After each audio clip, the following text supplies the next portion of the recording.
Thank you, Madam Chair. I'm glad we're taking a look at the rising cost of insulin. It is a problem that affects millions of people with diabetes who've seen the cost of their life-saving medication rise. And I'm grateful to you and to the ranking member for holding this hearing today. So my view on this is that when it comes to keeping prices low for consumers, nothing beats a competitive market. In the prescription drug market, the government hands drug companies a monopoly on their product that lasts a certain number of years, depending on the type of drug. But when that monopoly runs out, market forces are supposed to kick in. Other companies are free to produce generic versions, lowering the cost for patients. On the surface, insulin seems like an obvious candidate for exactly this kind of healthy competition. It's been around for almost 100 years. It's in high demand by millions of patients, and there are multiple companies that make it. So I want to dig into why are prices going up instead of down. Dr. Green, you've studied the insulin market. How many generic insulin products are available on the market today? So I would say there are no true generic insulins in America today. Answer is after 100 years, zero. Yes. Right? That's amazing. So I know biosimilars are more complex to produce than traditional generics, but that cannot be the whole story. The drug companies that make insulin have also kept releasing new versions of their product that make small improvements over the old versions. And these incremental changes deliver benefits to patients that can afford brand name drugs, but also allow companies to extend their monopolies and keep competitors out of the market.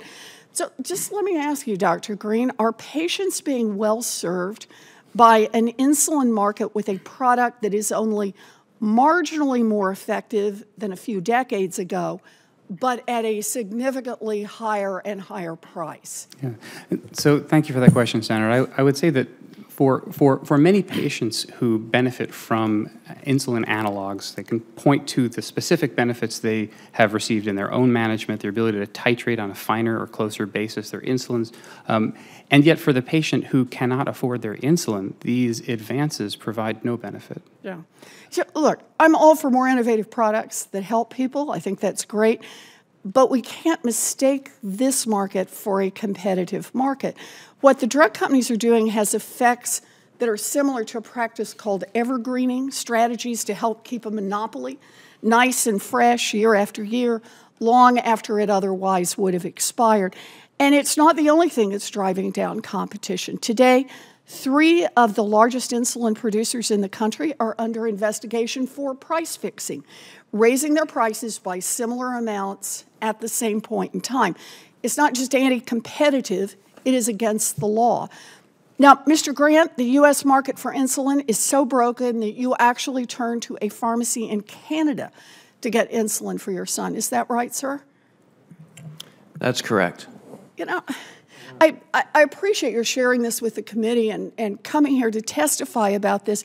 Drug companies talk a lot about market-based solutions to tackle the drug pricing problem, but I don't think the drug companies actually want to see these markets work.